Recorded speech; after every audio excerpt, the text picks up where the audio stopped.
বিসমিল্লাহির রহমানির রহিম। আসসালামু আলাইকুম। এখানে আমি বেশ কিছু ফুলকপি ভাপিয়ে রেখেছিলাম, দেখতেই পাচ্ছেন। এগুলো আমি সুন্দর সাইজ করে কেটে নিয়ে যাচ্ছি। এখানে ফুলকপি নিয়ে নিলাম, একটু পেঁয়াজ, কাঁচামরিচ, এই যে ধনেপাতা, এগুলো আমার সংরক্ষণ করে রাখা। এখানে সামান্য একটু হলুদ আর পাঁচফোড়ন। তো ফুলকপি ভাজিটা আমি বসিয়ে দেব। আজকে বেশ কয়েকদিন যাবৎ ঈদের গোশত খাওয়া চলছে, তো একটু স্বাদটা চেঞ্জ করার জন্য একটু ব্যতিক্রম কিছু করছি। তো এই ভাজিটা, এই যে পাঁচ ফোড়ন দিয়ে আমি ভাজি করব, এই পাঁচ ফোড়ন দিয়ে ভাজি খুবই মজার হয়।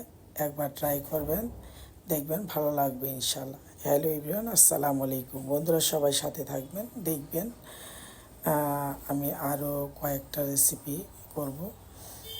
আমি যতটুকু সম্ভব আমার বন্ধুদের সাথে শেয়ার করার চেষ্টা করব। আমি মোটামুটি কয়েকটা রেসিপি ক্যামেরাবন্দি করেছি, তো সাথেই থাকবেন, ভালো লাগবে। তো পাঁচ ফোড়ন দিয়ে ফুলকপি ভাজি একবার ট্রাই করবেন, খুবই মজার হয়। সামান্য হালকা একটু হলুদ, কেউ চাইলে হলুদটা স্কিপ করতে পারেন, অনেকে আছে। এদিকে আমার শুটকি রেসিপিটার জন্য সব তৈরি হয়ে গেছে। আমি এরপরে শুটকিটা রান্না করব। তো যা বলছিলাম, কেউ চাইলে হলুদটা স্কিপ করতে পারেন। অনেকে হলুদটা খুব একটা পছন্দ করেন না, আমি সামান্য একটু দিয়েছি। তো এই ভাজিটা গরম গরম একদম ধোয়া ওঠা ভাতের সাথে খুবই মজার হয়, একবার ট্রাই করে দেখবেন। তো এখানে একটু শুটকি বসিয়ে দিলাম, পেঁয়াজ, বেশ কিছু কাঁচামরিচ। এতদিন টানা গোস্তের পর এই রেসিপিটা খুব সবার পছন্দের ছিল, সবাই খুব পছন্দ করে খেয়েছে। তো শুটকিটা হচ্ছে, যে দেখেন থেতো করে নিয়েছি সামান্য একটু শুটকি, সেটা হচ্ছে লইটা মাছের শুটকি। খুব লইটা মাছের শুটকিটা প্রথমেই এখানে দেখেন আলু কুচিটা একদম একটা শুধু আলু কুচি করে নিয়েছি। যা বলছিলাম, লইটা মাছের শুটকিটা প্রথমেই আমি টুকরো টুকরো করে ভেজে নিয়ে তারপরে থেতো করে এই পেঁয়াজ কাঁচামরিচের সাথে মিশিয়ে দিলাম।